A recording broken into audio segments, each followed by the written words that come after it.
तो पिछले एपिसोड में गूमैन ने मार्शल एम्परर के विल पावर को अचीव कर लिया था, लेकिन फिर इसके बाद वो वहीं पर बेहोश हो गया था। इसके बाद अगले सीन में हम देखते हैं कि जब उसे होश आता है तो उसे लगता है कि उसके सामने कोई और है और इसीलिए अचानक से वो सिंगजुन के ऊपर अटैक कर देता है। तब इसके ताकत को देख सिंगजुन उससे कहता है कि अब तो तुम पहले से काफी स्ट्रॉन्ग हो गए हो, लेकिन अब इसे यहाँ पर अपने सामने देख गूमैन इस बात से पूरी तरह हैरान हो गया था। और फिर जब इसकी नजर ओल्ड मैन के ऊपर जाती है तब इसे जिंदा देख गूमैन और भी ज्यादा हैरान हो जाता है और फिर उससे कहता है कि तुम तो अभी भी जिंदा हो। तब इस पर सिंगजुन उसे बताता है कि मैंने तुम्हारे सामने ओल्ड मैन बनने का नाटक किया था ताकि इस तरीके से मैं तुम्हारे असली पोटेंशियल को बाहर ला पाऊं। अब इतनी बात कहने के बाद वो गूमैन से कहता है कि तुम अपने विल पावर का यूज करो और इसे फील करने की कोशिश करो। तब इसकी बात सुनकर गूमैन अपने विल पावर का यूज करता है, जहाँ पर इसे पता चलता है कि अब तो इसके पास में मार्शल एम्परर की विल पावर आ गई है और इस बात से उसे काफी हैरानी होती है। इसके बाद वो हैरान होते हुए कहता है कहीं ऐसा तो नहीं कि मैं मार्शल एम्परर के रिल्म में एंटर कर गया। तब इसकी ऐसी बात सुनकर सिंगजुन उससे कहता है कि नहीं, अभी ऐसा कुछ भी नहीं है, क्योंकि अभी तो तुम्हारे पास में केवल मार्शल एम्परर की विल पावर आई है और इसीलिए अभी तुम्हें मार्शल एम्परर के रिल्म में पहुंचने के लिए कुछ टाइम लगेगा। लेकिन अब इसी के साथ वो उससे कहता है कि तुम्हारा बारबेरियन बुल मार्शल स्पिरिट सच में काफी टेरिफाइंग है, जिसके वजह से ही मुझे ऐसा लगता है कि तुम्हारे पास में ऐसी ताकत आ गई है। इसके बाद वो उसे बताता है कि वैसे तो बहुत सारे लोग मार्शल एम्परर के रिल्म में एंटर कर जाते हैं, लेकिन इसके बाद भी उसमें से बहुत ही कम लोगों के पास में ऐसी पावर होती है जैसा पावर की आज तुमने यहाँ पर मुझे दिखाया है। तब इसके बारे में जानकर गूमैन को काफी हैरानी होती है, लेकिन इसी के साथ हम देखते हैं कि वो इस बात से बहुत ज्यादा खुश भी होने लगा था और फिर वो कहने लगता है मुझे तो यकीन ही नहीं होता कि मैं मार्शल एम्परर के लेवल में ब्रेक थ्रू करने वाला हूँ। अब इसी चीज के बारे में सोचकर वो बहुत ज्यादा खुश होने लगा था, लेकिन तभी इस पर सिंगजुन उससे कहता है कि तुम्हें अभी इसके लिए बहुत ज्यादा खुश नहीं होना चाहिए, क्योंकि अभी भी तुम्हें मार्शल एम्परर के लेवल में ब्रेक थ्रू करने के लिए काफी मेहनत करना पड़ेगा। जिसके बाद गूमैन कहता है कि अब तो हमारा कैरेज डिस्ट्रॉय हो गया है और इसीलिए यहाँ से अब हम विनलेस एबिस में कैसे जाएंगे। तब इस पर सिंगजुन उससे कहता है कि अब तुम्हें यहाँ से पैदल चलकर आगे की तरफ जाना होगा और फिर इसके बाद जैसे ही तुम एबिस के 108वें फ्लोर पर चले जाओगे तब उसके बाद तुम समझ जाना कि तुम विनलेस एबिस में एंटर कर गए हो। लेकिन अब इसी के साथ हम देखते हैं कि वो गूमैन को अपने पास से कोई क्रिस्टल देता है और फिर उससे कहता है कि अगर तुम्हें वहाँ पर कोई भी खतरा दिखाई दे तो फिर उसके बाद तुम जैसे ही इस क्रिस्टल को डिस्ट्रॉय करोगे तो फिर उसके तुरंत बाद मैं तुम्हारी मदद करने के लिए वहाँ पर आ जाऊंगा। लेकिन अब इसी के साथ हम देखते हैं कि वो इसे आइस मैरो वाइन का एक जार भी देता है और इस तरह से वो इसमें से 1 साल तक वाइन को पी पाएगा। लेकिन अब इसी के साथ वो इसे बताता है कि अब तुम्हें यहाँ से अकेले ही आगे जाना होगा और मैं उम्मीद करता हूँ कि तुम इस मिशन को भी जरूर कंप्लीट कर लोगे। जिसके बाद हम देखते हैं कि गूमैन भी अब इसके लिए पूरी तरह से रेडी हो गया था और फिर इसके बाद वो अकेले ही यहाँ से आगे की तरफ जाने लगता है। तब इसे देख सिंगजुन कहता है मुझे यकीन है कि जब तक वो विनलेस एबिस में पहुंचेगा तब तक वो एक मार्शल एम्परर बन गया होगा। इसके बाद अगले सीन में हम देखते हैं कि सिंगजुन ओल्ड मैन को अपने साथ लेकर वहाँ से वापस आ गया था, जहाँ पर ओल्ड मैन कहता है कि अब मुझे खुली हवा में सोने की कोई जरूरत नहीं है और इसके अलावा मैं यहाँ पर अपने फेवरेट वाइन को भी ड्रिंक कर पाऊंगा। जिसके बाद हम देखते हैं कि सिंगजुन भी यहाँ से अपने रूम की तरफ चला जाता है और वो डिसाइड करता है कि सबसे पहले वो रियून्स के बारे में स्टडी करेगा। लेकिन तभी कुछ देर के बाद हम देखते हैं कि बाइबिंग भी इससे मिलने के लिए यहाँ पर आई होती है, जो उससे कहती है कि मेरे साथ में एक बड़ा सा प्रॉब्लम हो गया। तब इसकी बात सुनकर सिंगजुन उससे कहता है कि क्या Swift wind and sharp golden arrow का सेक्रेसी मेजर कंप्लीट हो गया। तब इसकी बात सुनकर बाइबिंग उससे कहती है कि सेक्रेसी मेजर में कोई भी प्रॉब्लम नहीं है और इसके अलावा मैंने इसे पूरी तरह से कंप्लीट भी कर लिया है। जिसके बाद सिंगजुन उससे पूछता है कि तब तुम्हें किस चीज के बारे में प्रॉब्लम हो गया। तब इस पर बाइबिंग उससे कहती है कि वैसे तो मैंने फॉर्मेशन में 9 पॉइंट्स को ऐड कर दिया है, लेकिन अगर मैं इसे हल्का सा भी गलत डायरेक्शन में ड्रॉ करती हूँ तब इसके वजह से वो ओरिजिनल रियून्स को अफेक्ट करता है। लेकिन इसी के साथ वो इसे बताती है कि जब इसके साथ में ऐसा होता है तब इसके वजह से पूरे रियून के ऊपर इसका असर होता है। लेकिन इसके अलावा इसके बारे में उसे और भी प्रॉब्लम हो रहा था और फिर वो इसे बताती है कि फॉर्मेशन के अंदर के कुछ पार्ट एक दूसरे को कवर करते हैं, जिसके वजह से कोई दूसरा इसे कॉपी नहीं कर सकता।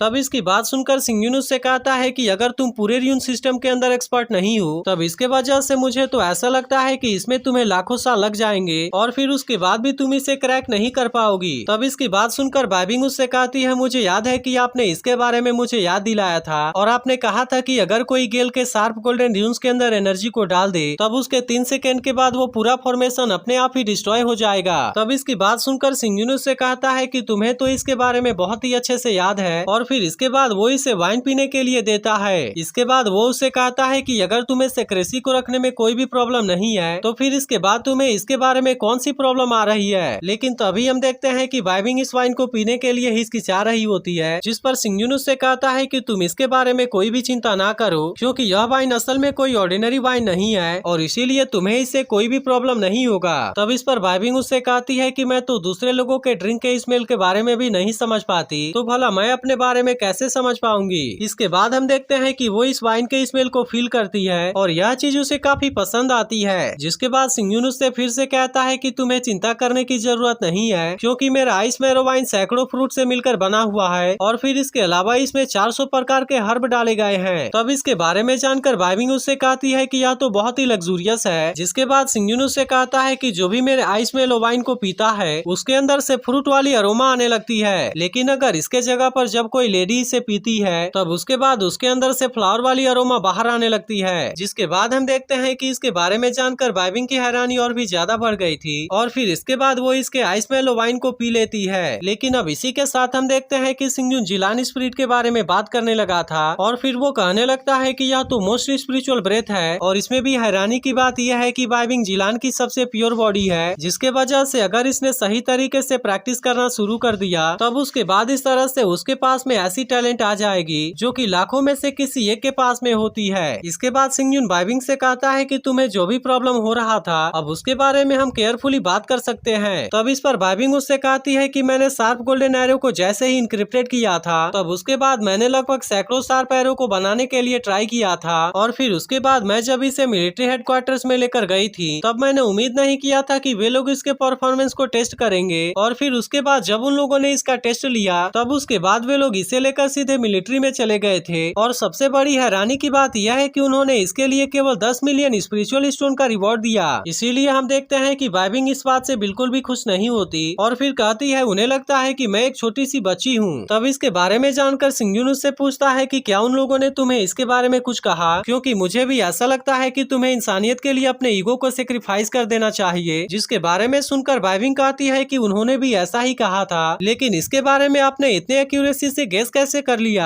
तब इसकी बात सुनकर सिंगयुन उससे पूछता है कि इसके बारे में तुम क्या सोचती हो। जिसके बाद वाइबिंग कहती है मुझे ऐसा लगता है कि उन्होंने इसके बारे में सही कहा और इसीलिए मुझे लगता है कि उनकी बात भी थोड़ी सी सही है। तब इस पर सिंगयुन उससे कहता है कि इसके बारे में तुम्हें गुस्सा होने की जरूरत नहीं है, इसीलिए मैं चाहता हूँ कि सबसे पहले तुम खुद को शांत करने की कोशिश करो और इसके बाद तुम इसके बारे में केयरफुली जज करना। लेकिन अब इसी के साथ हम देखते हैं सिंगयुन को पता था कि वाइबिंग की इंटेलिजेंस हाई है, लेकिन असल में उसका IQ EQ के जैसे सेम नहीं है, इसीलिए उसे लगता है कि इंटेलिजेंस को एक्सपीरियंस से रिप्लेस नहीं किया जा सकता और इसीलिए वाइबिंग को अभी बहुत सारी चीजों के बारे में सीखने की जरूरत है। इसके बाद वो वाइबिंग से कहता है कि तुम इस शार्प गोल्डन एरो को अंडर एस्टिमेट मत करो और इसके अलावा तुम्हें इसके बारे में भी पता होना चाहिए कि मैंने जिस कैरेज और बुक्स को खरीदा था उसके लिए मुझे बिलियन स्पिरिट स्टोन खर्च करने पड़े थे, लेकिन इसके बाद भी इस तरह से हमने 10 मिलियन स्पिरिट स्टोन को हासिल कर लिया। और क्या इसके बाद भी तुम्हें लगता है कि हम अपने रिसर्च को कंटिन्यू कर पाएंगे। तब इसकी बात सुनकर वाइबिंग कहती है कि अगर हम अपने रिसर्च को कंटिन्यू रखना भी चाहते हैं, लेकिन असल में इसके लिए मेरे पास में कोई भी फाइनेंशियल सपोर्ट नहीं है, इसीलिए मुझे लगता है कि मैं अपने रिसर्च को कंटिन्यू नहीं कर पाऊंगी। तब इसकी बात सुनकर सिंगयुन उससे कहता है कि अगर तुम इसे कंटिन्यू भी करना चाहती हो तब क्या ऐसा पॉसिबल है कि तुम किसी ऐसे इंस्टेंट किल निर्वाणा को क्रिएट कर पाओ जो कि मार्शल एम्परर की लेवल वाले कल्टीवेटर को भी डरा दे, क्योंकि अगर तुम किसी तरह से ऐसा करने में कामयाब हो जाती हो तब इसके वजह से तुम्हारे पास में बहुत सारे पैसे आ जाएंगे और फिर इस तरह से तुम अपने रिसर्च को कंटिन्यू कर सकती हो।